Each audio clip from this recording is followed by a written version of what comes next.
Okay, so good morning. Jadi untuk hari ini kita akan lihat, kita akan berbincang berkenaan dengan bab 5.2 iaitu berkenaan dengan diode semikonduktor. Apa itu diode semikonduktor? Okay, so apa itu diode? Jadi kita lihat dulu, cikgu gunakan buku teks untuk menerangkan. Jadi diode ini merupakan satu alat. Okay, kalau kita tengokkan dalam laptop kamu, dalam handphone kamu, okay. So semua handphone, laptop tu apabila di-plug in dengan bekalan elektrik yang terdapat dalam soket rumah kamu tu, so semua bekalan elektrik yang dibekalkan kepada rumah kita ataupun kepada pengguna lah, consumer lah. So semua dia adalah dalam bentuk arus ulang-alik. Sedangkan laptop kita, peralatan yang kecil, contohnya laptop, contohnya telefon pintar kamu, smartphone tu, semuanya memerlukan arus terus untuk mengecaskan dia. Jadi apa yang perlu ada dalam tu? Okay, jadi kamu tengok dalam kehidupan harian, banyak peralatan elektrik, okay, dalam buku teks lah, ada dalam buku teks. Dalam buku teks, muka surat K181. Banyak peralatan elektrik dapat berfungsi menggunakan arus terus. Oleh itu, bekalan arus ulang-alik perlu ditukarkan menggunakan arus terus lah. Ditukarkan kepada arus terus. Jadi, diode semikonduktor merupakan, okay, apa fungsi diode ni? Diode ini sebenarnya merupakan satu alat yang menukarkan arus ulang-alik kepada arus terus. Okay, so tanpa go through dengan lebih mendalam, so kita terus lihat kepada struktur diode. Diode ini sebenarnya terdiri daripada dua jenis semikonduktor, iaitu semikonduktor jenis P dan semikonduktor jenis N. Okay, kedua-dua semikonduktor tu dia lekatkan, diletakkan bersamalah. Okay, dan di tengah tu terdapat satu ruang.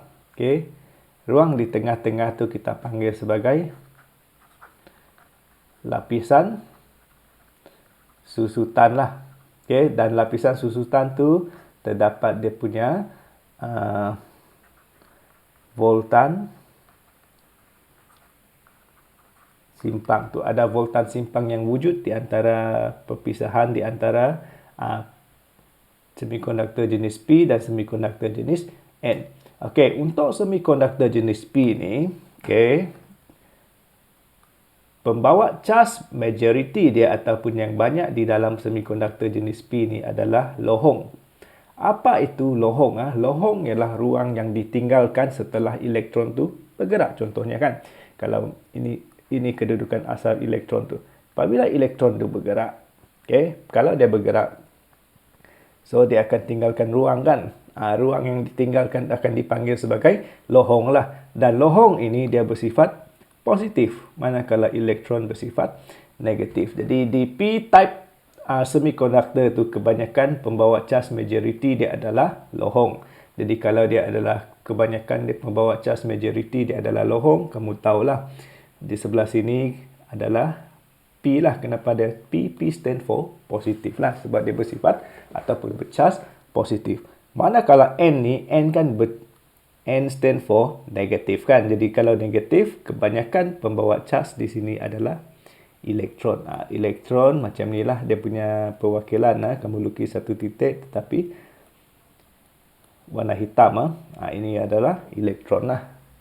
That's why dia adalah negatif. Dan simbol untuk semikonduktor adalah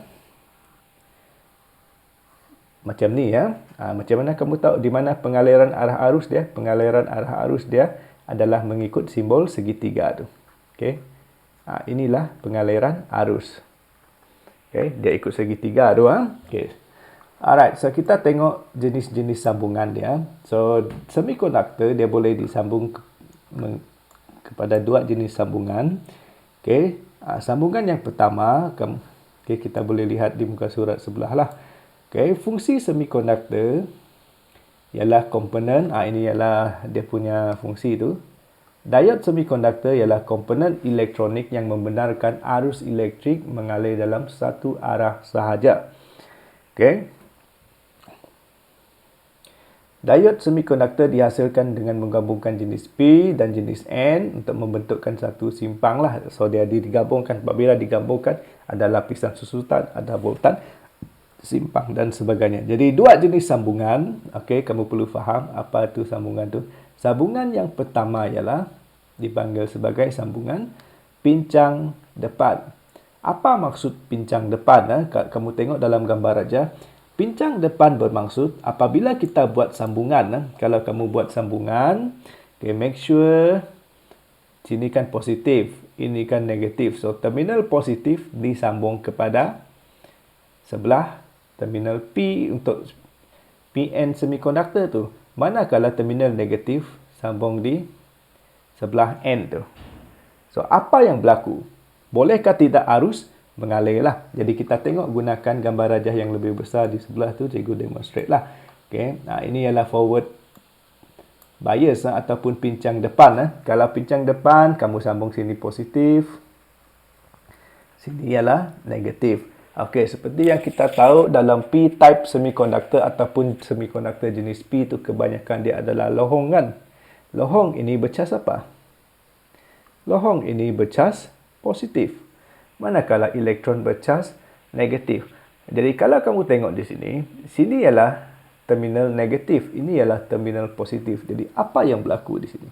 Jadi lohong ini yang bercas positif ni, dia akan tertarik kepada terminal negatif yang disambungkan kepada sebelah N tu. Dia akan merentasi, bermaksud dia akan merentasi lapisan susutan tu. Okey. Nah, begitu juga dengan elektron yang bercas negatif tu pun dia akan merentasi. Okey, dia akan merentasi lapisan susutan. Jadi apabila kedua ada pergerakan lohong merentasi untuk ke sebelah N untuk tertarik ke terminal negatif, manakala elektron tu tertarik ke terminal positif. Apa yang berlaku dengan lapisan susutan tu? Apabila ada pergerakan kan, lama kelamaan lapisan susutan tu semakin mengecil. Okey. So, apa yang berlaku sekarang kalau lama kelamaan, jadi lapisan susutan tu sekarang dia akan menjadi semakin mengecil. Okey. So sama juga sini sudah ada elektron lah. Elektron sudah tertarik di sini.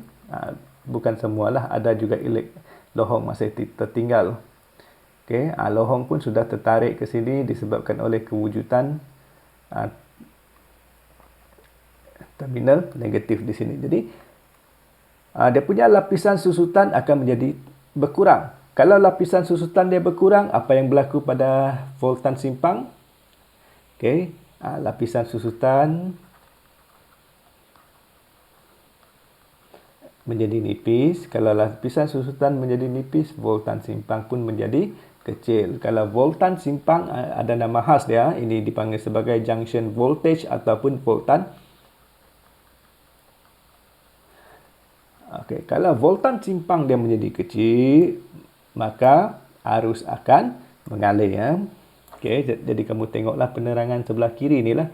Apabila diode dipincangkan ke depan, lohong akan bergerak ke semikonduktor jenis N. Seperti yang cikgu katakan tadi lah, kalau dia akan tertarik ke terminal negatif tu kan. Manakala elektron akan tertarik ke terminal positif. Jadi lapisan susutan menjadi nipis. Voltan simpang berkurang. Rintangan diode pun kecil. Okay? Sebab formula dia macam ni. V sama dengan I, R. R dengan V tu ada kaitan lah. Okay? So, kalau voltan simpang berkurang, rintangan pun berkurang. Kalau rintangan berkurang, arus pun boleh mengalir lah. Jadi, arus boleh mengalir. So, susunan ini dipanggil sebagai voltan simpang lah. Senang saja kamu tengok kalau dalam soalan. Kamu tengok betul ke tidak? Adakah positif disambung dengan P? Negatif sambung dengan N. Kalau positif sambung dengan P, negatif sambung dengan N. Ataupun kadang-kadang dia bagi simbol lah. Dia bagi macam ni. Ini kan P kan, sini N kan.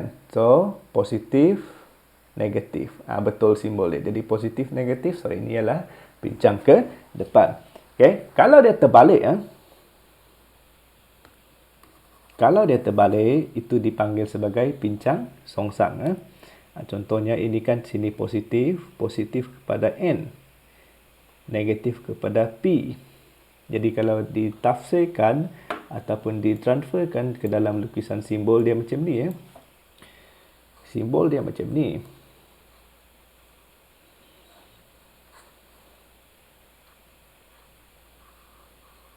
Bermaksud ini kan positif, sini negatif kan. Sedangkan kalau mengikut simbol dia sepatutnya sini positif, sini negatif. So, connection dia sudah salah kan. Kalau connection dia salah, itu dipanggil sebagai pincang songsang. Pincang songsang arus tak boleh mengalir. Kenapa arus tak boleh mengalir? Jadi cikgu akan terangkan gunakan gambar rajah ni ya. Okay. So pincang songsang berlaku apabila sambungan dia salah lah. Terminal positif disambung kepada N, terminal negatif sambung kepada P. Apabila kita turn on kan switch, apa yang berlaku? Okay, so kamu tengok di lukisan ni, kalau kamu turn on kan ataupun turn on kan switch dia, apa yang berlaku ialah elektron ini bercas apa? Elektron bercas negatif kan? Kalau negatif akan tertarik ke positif. Sedap. Dia tak akan merentasi lapisan susutan ni. Kenapa dia tak merentasi lapisan susutan? Sebab terminal positif berada di sebelah tu. Kan? Jadi apa yang berlaku? Jadi semua elektron-elektron ini sebenarnya dia akan tertarik ke sebelah sini. Instead of crossing the lapisan susutan, dia akan tertarik ke sebelah hujung ni. Okay? Semua dia akan tertarik ke hujung. Begitu juga dengan lohong. Lohong kan bersifat positif. Positif tertarik ke negatif. Negatif dia bukan di sebelah. Negatif dia adalah di berdekatan sini. Jadi apa yang berlaku? Okay? In the end, apa yang berlaku ialah semua lohong ni tertarik di sini. Kalau dia tertarik di sini, apa yang berlaku dengan lapisan susutan tu? Kalau kamu tengok ruang di tengah-tengah tu kan kedua-dua dia sudah tertarik ke tepi kan. Kalau dia tertarik ke tepi, apa yang berlaku nanti ialah lapisan susutan ni menjadi besar. Jurang dia semakin besar kan. Jadi kalau jurang dia semakin besar, voltan simpang menjadi besar. Kalau voltan simpang menjadi besar, rintangan diod pun meningkat. Okay. Kalau rintangan diod meningkat, arus tak bolehlah mengalir. Okay. So itu penerangan dia lah. Sebab kedua-dua elektron dan lohong tu tertarik pada hujung dia, bukan merentasi ya. Okay. Jadi apabila diod pincang songsang, lohong elektron akan bergerak menjauhi ya. Mereka menjauhi lah sebenarnya sebab mereka tertarik di hujung dia. Okay. Kalau dia menjauhi, lapisan susutan menjadi lebar, voltan simpang meningkat. So, rintangan pun besar. Arus berhenti mengalir, mentol tidak menyala lah. So, ini dipanggil sebagai voltan simpang. Susunan betul, susunan betul, pincang depan. Susunan salah ataupun sambungan salah, pincang songsang. Ingat tu. Okay. Simbol dia perlu ingat jugalah. Kalau kamu tengok ini simbol dia, sini sepatutnya positif, sini sepatutnya negatif. Sebab arus mengalir daripada ikut simbol segitiga tu. Kalau terbalik bermaksud pincang songsang. Okay. So, itu ialah jenis sambungan. Kamu perlu kaitkan, seperti yang cikgu katakan, kamu perlu tahulah apa fungsi diod. Sebelum kita teruskan, diod ialah alat yang membenarkan arus mengalir dalam satu arah ataupun menukarkan arus ulang-alik ke arus terus. Dan kamu perlu tahu apa itu lapisan susutan? Lapisan susutan ialah lapisan yang wujud di antara P-type semiconductor dan N-type semiconductor. So, apa itu voltan simpang? Voltan simpang ialah voltan yang wujud disebabkan oleh lapisan susutan tu. So, voltan simpang ni ada kaitan. Voltan simpang ni dia ada kaitan sama ada arus mengalir ataupun tidak. Okey, kita teruskan. Setelah kita belajar jenis-jenis sambungan, pincang depan, pincang songsang, sekarang kita tengok kegunaan dia. Okey. Kegunaan. So, gambar 5.2, muka surat 182. Gambar 5.2 menunjukkan sebuah telefon pintar yang disambung kepada bekalan arus ulang-alik di rumah. Namun begitu, telefon hanya boleh di-charge dengan arus terus. So, bagaimana dia boleh ditukarkan kepada arus terus? So, ada dua proses lah. Dua proses. Proses itu dipanggil sebagai proses rektifikasi. Kalau soalan tanya kamu, apakah proses rektifikasi? Okey.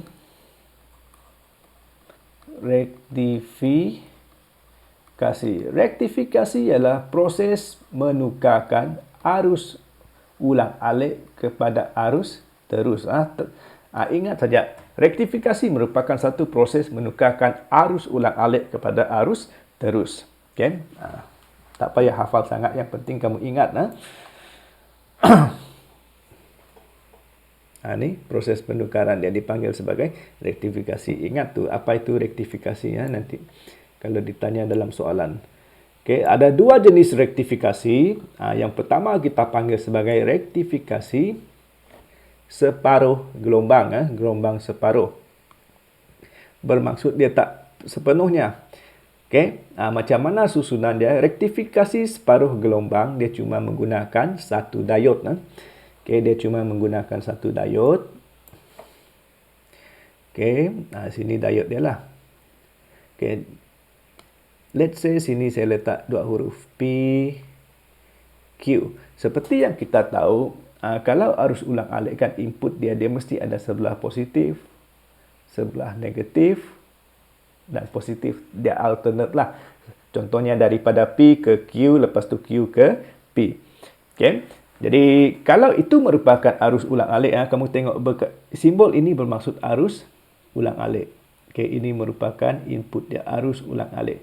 Okay, so sekarang saya tanya kamu, let's say lah, PQ. Adakah tidak arus dia?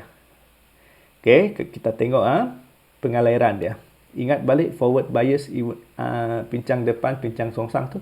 Okay, yang pertama, P boleh melalui diod kah? P, kalau arus mengalir daripada P ke Q kan, arus boleh mengalir melalui diod kah? Boleh kan? Kenapa? Daripada simbol ini kita tahu dia adalah pincang depan. So, boleh. PQ boleh. Sebab itu, ada dia punya output di sini. So, sekarang, yang kedua ni pula. Negatif bermaksud lawan arah kan? Okey, kalau lawan arah, so, sekarang QP pula. Dia nak, tadi arus boleh mengalir kan? Arus boleh mengalir sampai ke Q. Sudah sampai ke Q, dia nak patah balik. Sebab ini ialah ulang-alik. So, boleh, dapatkah tidak? Possible or not? Daripada Q pergi ke P. So, daripada Q pergi ke P, dia akan mengalir, bertembung dengan diod tu. Betulkah susunan dia? So, sekarang dia melawan simbol segitiga tu kan. Kalau dia melawan, itu ialah pincang songsang. Kalau dia merupakan pincang songsang, output dia kosong. Kenapa? Tak boleh mengalir. So, that's why sini kosong lah. Lepas tu PQ dia akan positif. QP kosong balik, positif. Sebab itu dia dipanggil sebagai separuh saja. Sebab satu gelombang, simbol dia adalah begini. Okay, kalau kamu tengok, ini merupakan satu cycle ataupun satu putaran lengkap bagi gelombang tu. Satu kitaran lengkap bagi gelombang, satu cycle. Jadi, dia cuma direktifikasikan separuh saja.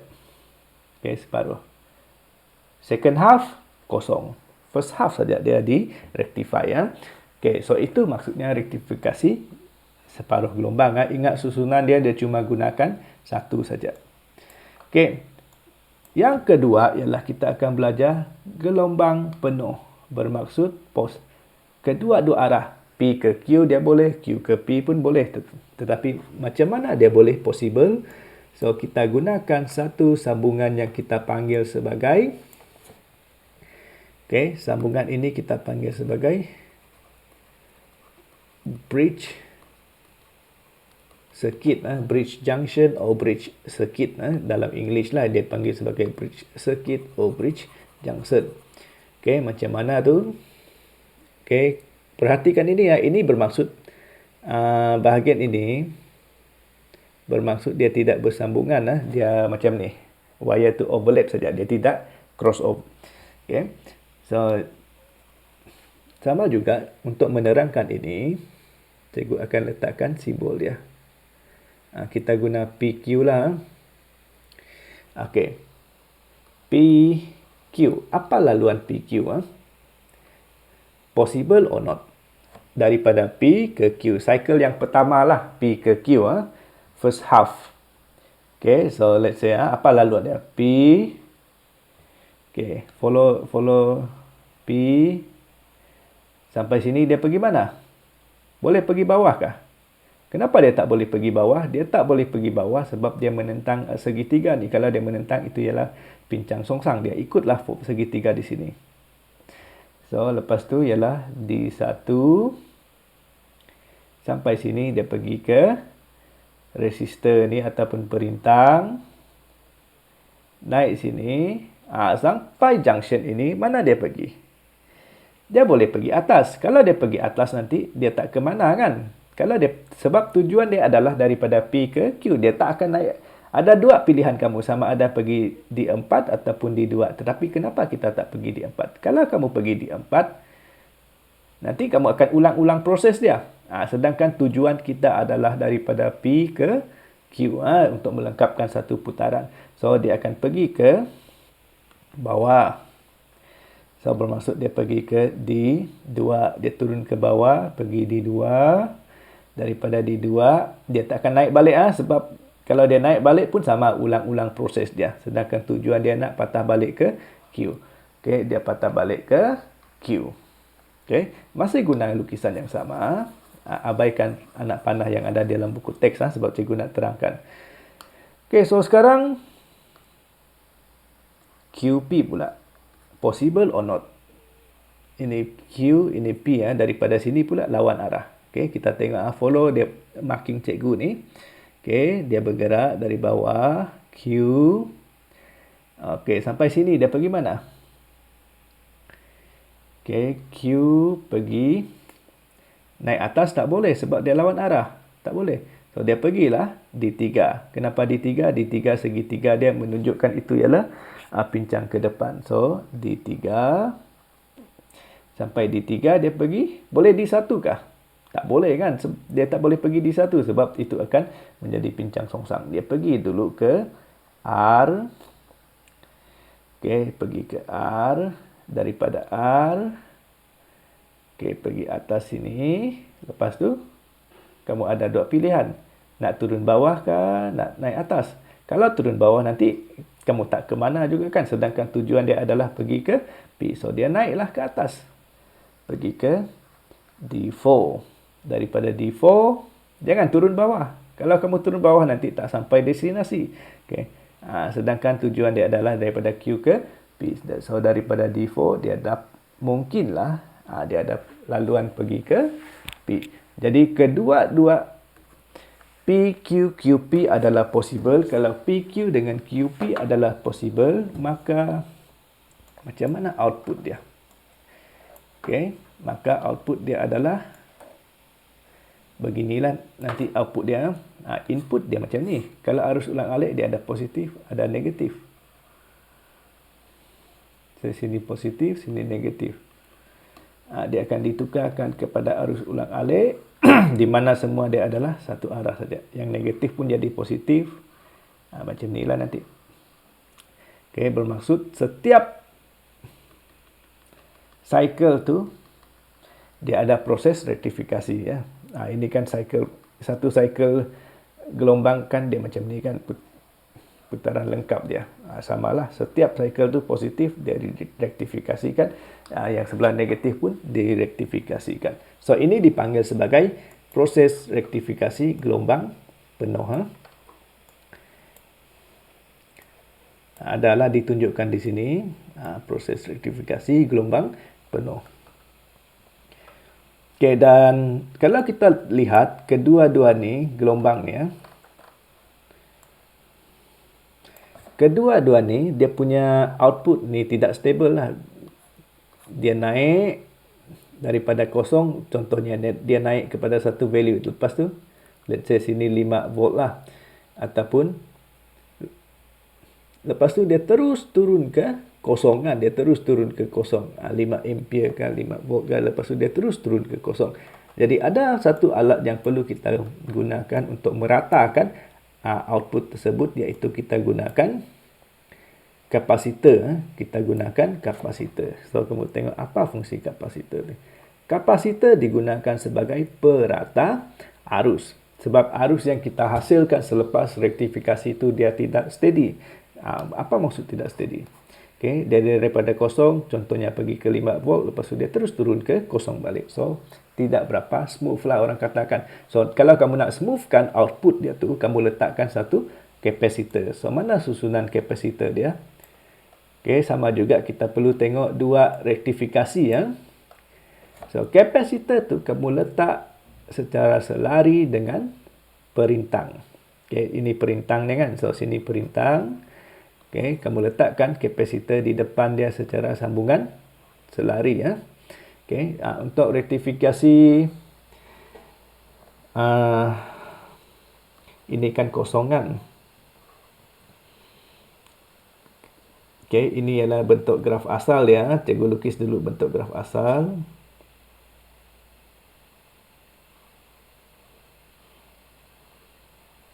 Hasil rektifikasi. Okey, untuk gelombang rektifikasi gelombang separuh tu, okey, apabila dia punya voltan tu meningkat, kapasitor akan dicas. Di sinilah kamu tengok dia ada proses dia. Di sini dia dicas. Apabila dia sudah nak menyusut ke kosong, kapasitor tu akan menyahcaskan cas yang disimpan tadi. So that's why nanti output dia lebih steady sikit lah, lebih smooth, dia taklah turun ke kosong terus. Itu fungsi dia. Jadi kadang-kadang soalan suruh kamu lengkapkan setelah diletakkan kapasitor lah. Sama juga, dia macam ni ya.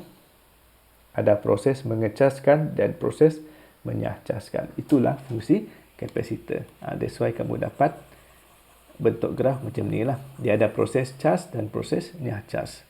Apa itu fungsi kapasitor? Kapasitor boleh menyimpan cas dan boleh menyahkan cas apabila diperlukan lah. Okay, so itu sahaja. Lepas tu kamu boleh lengkapkan modul kamu. Okay, minggu depan kita adakan satu sesi lah perbincangan untuk 5.1 dan 5.2. So, setakat ini saja perbincangan kita untuk hari ini. Okay, selamat belajar.